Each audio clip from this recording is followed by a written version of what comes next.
नमस्कार, बहुत स्वागत है आपका। ब्रह्मांड में एक अद्भुत योग बनने जा रहा है जिसे पिशाच योग कहते हैं। 29 मार्च को शनिदेव जब कुंभ राशि से निकलकर मीन राशि में प्रवेश करेंगे और यहाँ पर राहु पहले से विराजमान है। वो करीब सवा साल से मीन राशि में हैं और 18 मई को महापरिवर्तन कर वो कुंभ राशि में आएंगे। यानी शनिदेव और राहु का कॉम्बिनेशन करीब 49-50 दिनों का रहेगा। युति बनी रहेगी आपके लिए मीन राशि में।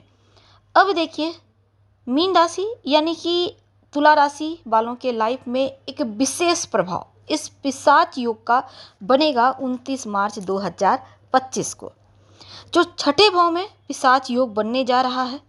जिस दिन शनिदेव का गोचर होगा, पहले से राहु हैं, तो 15 महीने के कार्यकाल को राहु कंप्लीट कर चुके हैं और थोड़े से दिन और बचे हैं। अब राहु देव और शनिदेव दोनों ही एक दूसरे के घर में प्रवेश करेंगे।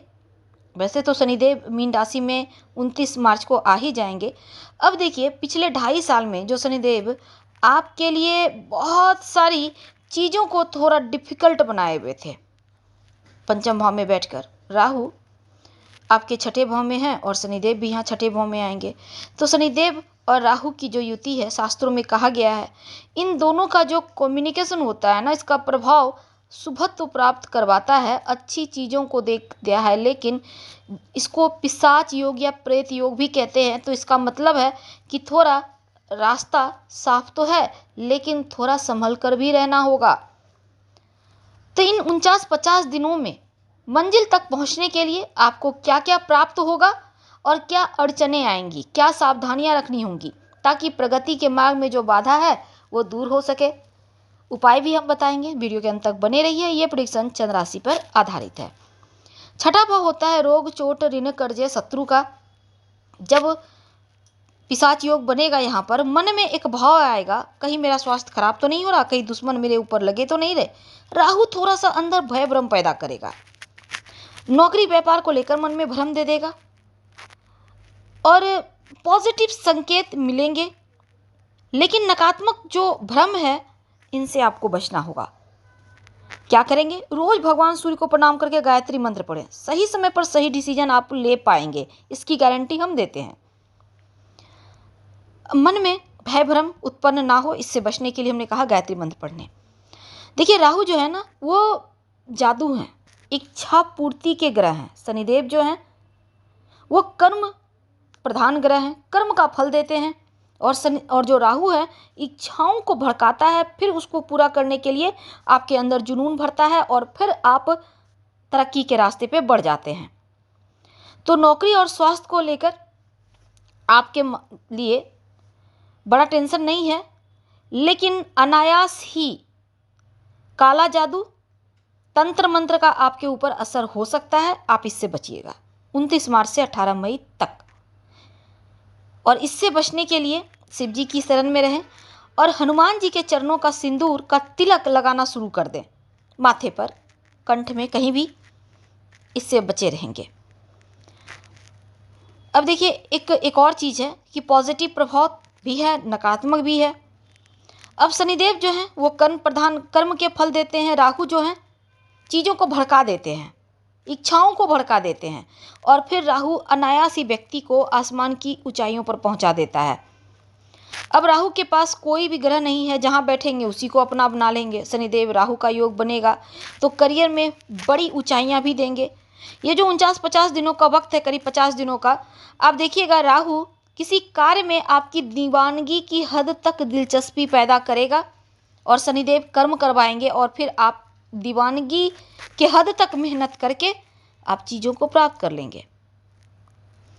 तो शनिदेव राहु का प्रभाव एक साथ मिल जाएगा, तब आपके अनुभूति, आप एक ऐसा समय आएगा जब आपको लगेगा कि आप सब कुछ प्राप्त कर सकते हैं और दिन दुनी रात चौगुनी तरक्की करेंगे। लेकिन राहु थोड़े स्वांग भी रचते हैं, थोड़े छल कपट भी उनके अंदर है। कर्म क्षेत्र में अगर आपको लगता है कि थोड़ा सा छल करके आप आगे बढ़ सकते हैं, छल करके आपका काम बन सकता है, तो ज़रूर कीजिए। उसके लिए आप तैयार रहिए। राहु खुद करवाएगा और आपको लाभ भी देगा। अब शापित योग है, प्रेत योग जिसको कहते हैं, पिशाच योग भी कहते हैं इसको, तीनों ही नाम है शनिदेव राहु का कॉम्बिनेशन को। अगर आपकी जन्म कुंडली में है ये योग, तब इस योग का लाभ जरूर उठाइए, क्योंकि शनिदेव और राहु अगर कुंडली में भी है, जो काम रुक गया है, जो भय भ्रम था मन में, कार्य क्षेत्र में, जो आप पीछे लौट आए थे, आगे नहीं बढ़ पा रहे थे, अब शनिदेव राहु का प्रभाव है तो हर एक अभिशाप भी वरदान साबित होगा। और ये जो 50 दिनों का वक्त है, वरदान की तरह काम करेगा। शनिदेव राहु दोनों ही छठे भाव में। सबसे महत्वपूर्ण ये है कि ज्योतिष कहता है 29 मार्च से 18 मई तक छठे भाव पर ये कॉम्बिनेशन होना, या फिर कह सकते हैं कि युति होना, आपको विजय प्राप्ति की तरफ आगे ले जाएगा। ग्रहों की दृष्टि आपके ठीक 7वें घर पर। अब जो 7वां घर है, यहाँ पर कार्य क्षेत्र अगर आप चेंज करना चाहते हैं तो अनुकूल है, घर से दूर जाना चाहते हैं, विदेश जाना चाहते हैं तो अनुकूल है। विदेशी जमीन से कोई काम आपका अटका हुआ है, अब विदेश का मतलब विदेशी नहीं होता, एक राज्य से दूसरा राज्य भी होता है, जहाँ पर जाने में आपको 3 प्रहर से ज़्यादा का वक्त लगे, वो भी विदेश ही कहा जाता है। अब आपका कोई भी संचार के माध्यम से काम चलता है, अटक गया है, वो पूरा होगा। इस योग के प्रभाव से कह सकते हैं कि जिसको हम पिशाच योग कहते हैं, आपकी कुंडली में अगर है, तब कार्य क्षेत्र में जो बाउंड्री है उसके पार आप जाएंगे, इतनी मेहनत करेंगे, या फिर राहु इतना सफलता देगा। शिव जी की आराधना कीजिएगा, इस शिव जी की आराधना से हर मुश्किल का समाधान तो निकलेगा ही। और शिव जी जो हैं, शनिदेव राहु दोनों के जो नकारात्मक प्रभाव है उससे बचाते हैं, इस बात को ध्यान रखिए। क्या करना है, देखिए एक उपाय कीजिएगा घर में। आप एक बार ना, जैसे कि राहु का इस समय थोड़ा सा आपको शुभ प्रभाव लेना है, तो एक बार पवित्र नदी सरोवर में डुबकी लगा कर आ जाइए, या फिर घर में गंगा जल है तो नहाने के पानी में डालकर नहा लीजिएगा, या फिर स्नान करने के बाद थोड़ा सा सर पे डाल लीजिएगा। और घर में जो पश्चिम दिशा है, यहाँ पर कपूर लौंग नियमित रूप से जलाना शुरू करें। घर को हमेशा स्वच्छ रखें, सुगंधित वातावरण रखें। नकारात्मक जो गंध होता है, मलेच्छ चीज़ें जो होती हैं, गंदगी जो होती है, वहाँ पर राहु का वास है, तो गंदी चीज़ों से बचें। अपने घर के टॉयलेट में कांच की कटोरी में थोड़ा सा नमक रखें, हर महीने इसको टॉयलेट में फ्लश कर दें, फिर फ्रेश रख लें, इससे भी राहु का सुप्रभाव आपको मिलेगा।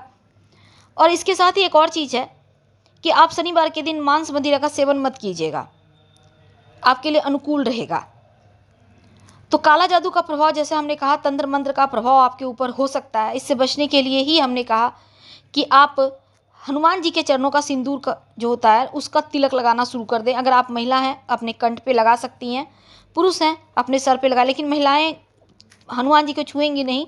घर का कोई पुरुष सदस्य थोड़ा सा आपको सिंदूर ला के किसी चीज़ में आप थोड़ा सा, जैसे कि हनुमान जी के मंदिर में बेलपत्र ही होता है, तो उस पर ही थोड़ा सा सिंदूर हल्का सा लगा लीजिए। आपको प्रतीकात्मक रूप से तिलक लगाना है। और कुल मिलाकर समय अनुकूल है, शापित योग है, लेकिन उपाय करेंगे तो बेहतर है। लेकिन एक चीज़ है कि आप पक्का वाला तरक्की करेंगे। धन्यवाद।